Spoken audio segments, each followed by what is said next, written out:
Hello. Hi. Hello.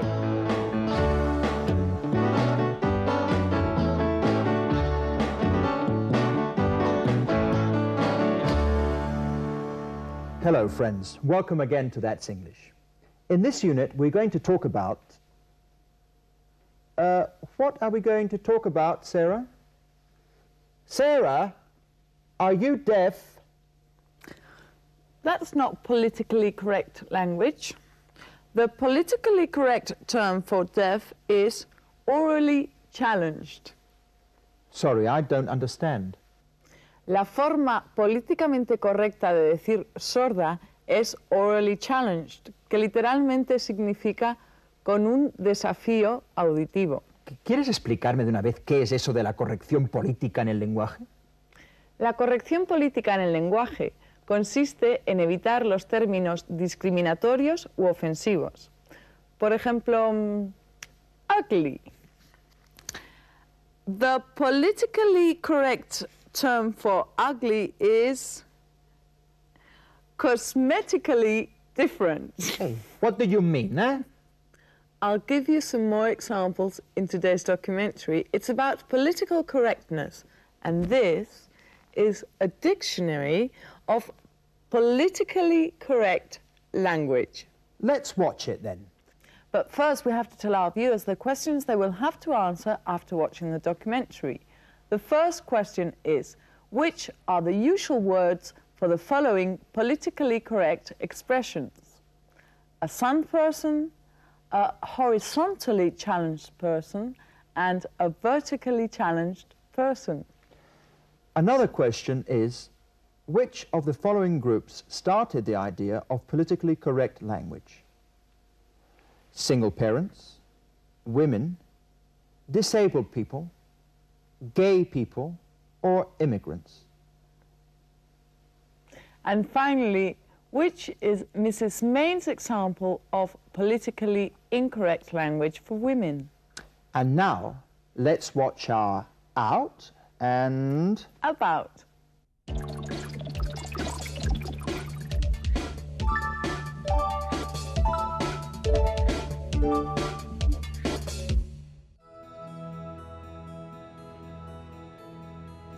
Sarah insisted on giving me examples of politically correct language on the way to the studio.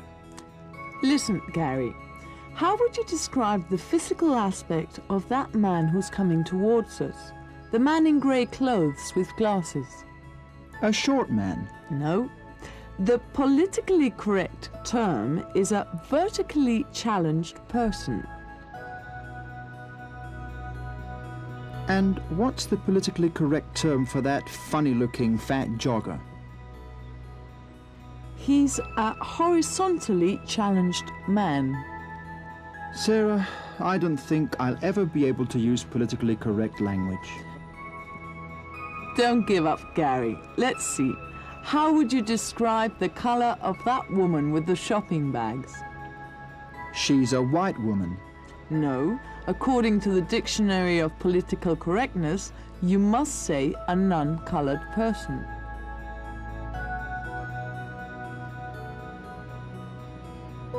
And the woman who's helping her? I suppose you mustn't call her black. No. What is politically correct is to call her a sun woman. Sarah, I think I am now an expert in politically correct language.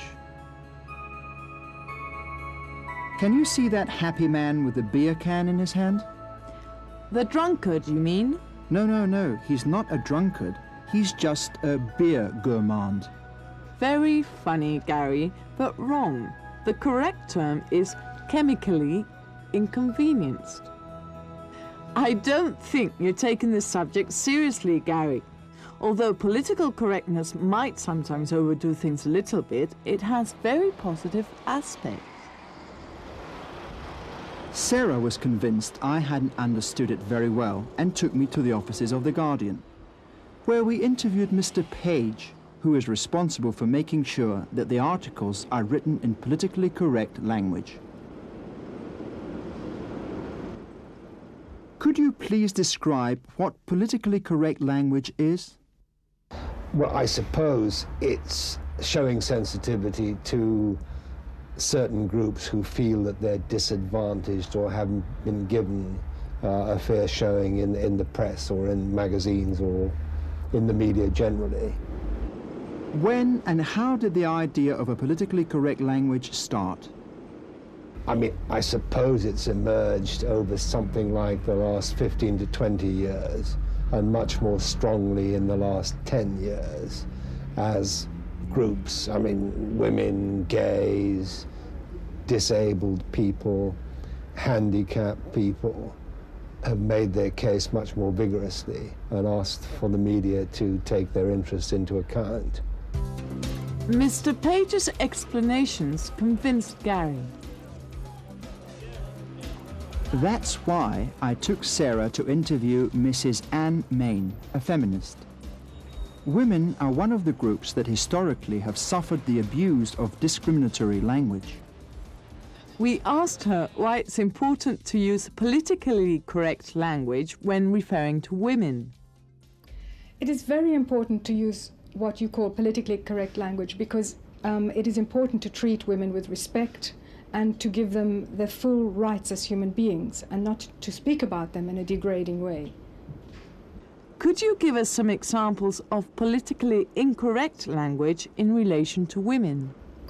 Well, women, the names that women are often called are names of animals. They're called chicks, they're called cows, they're called bitches. And even though I have no problem with the animals, it's a form of degradation. It makes the women appear to be inferior, and it is an insult to call women these names. And often it is used as a joke, and it is actually not a joke, it is an insult. Let's see if you understood the answer to the first question, Gary. It was, which are the usual words for the following politically correct expressions? What is a sun person? A black person. And a horizontally challenged person? A fat person. And finally, a vertically challenged person? A short person. And which of the groups we mentioned started the idea of politically correct language? Single parents, women, disabled people, gays, immigrants. Women, gays, disabled people. So you've heard women, disabled people and gays. Do you remember the last question? Which is Mrs. Main's example for politically incorrect language for women? Let's see. They're called chicks, they're called cows, they're called bitches. It is politically incorrect to call women chicks, bitches and cows. Literalmente, pollitas, perras y vacas. I agree entirely, Sarah. It's humiliating. Gary has become politically correct. In today's sketch, he defends the use of politically correct language. He plays the presenter of a television program for a change. Un presentador de televisión al frente de un difícil debate, pero os demostraré cómo usando términos políticamente correctos se evita cualquier discusión. Let's watch our play it again.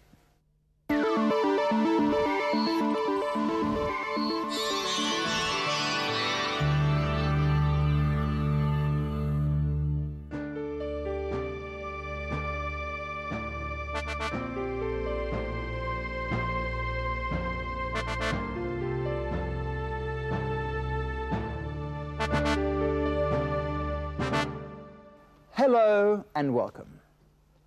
In today's program, we're going to talk about politically correct language. Now, before we start, I must tell you something. Politically incorrect language will not be allowed. And please remember, we are here to exchange opinions, not to argue. And to take part in today's debate, we have with us Mrs. Sexton Bonner, Chairwoman of the Women's Committee of the Conservative Party. Hello, Mrs. Sexton Bonner. Mr. Alito Rogers, representing ethnic minorities. Mr. Rogers, hello. And Miss Sarah Ashton, a well-known activist of the Feminist Party. Now, would you like to start, Mrs. Sexton Bonner? What do you think about politically correct language? It's nonsense. Absolute nonsense. I don't agree. For centuries, women have been victims of discriminatory language. You're always thinking about sexism. There are other problems in the world. We must call things by their proper name to maintain the moral values of Western culture. Western culture is a male culture. And white. Excuse me, the politically correct term for a white person would be a non-colored person. And for a black person? A sun person? Well, I'm black, and I'm proud of it. I accept political correctness when it is a question of not offending representatives of other cultures. Is it because we've got voting rights? I am a convinced Democrat. For me, all men are equal. I object. You mean all votes are equal? You shouldn't say men, you should say people. True, very true. That term is politically correct. Yes. Political correctness is useful for telling lies. You only want to change words. You don't want to solve the real problems. For example, why do you say underdeveloped instead of economically exploited? That's nonsense. In our society, everybody has equal opportunities. If you are rich or poor, it is because you deserve it. Are you calling me stupid because I'm not rich? The politically correct term for stupid is cerebrally challenged, I must say. I prefer to say the stupid people are members of the great majority. Well, Hey, I relax, object. Mr. That definition includes women. So what? I also want to object. That also includes my voters. Your voters deserve it, and you know that. I refuse to please. continue arguing with two cerebrally challenged persons. Do what? That is quite enough. I don't know how ma'am, dare you speak better to me. watch I am out. a- What is politically correct about this debate is that no one should see it. Cut immediately! Oh my God. Can you imagine what could have happened if we hadn't used politically correct language? Yes, we'd have told the truth. Well, let's move on to the summary.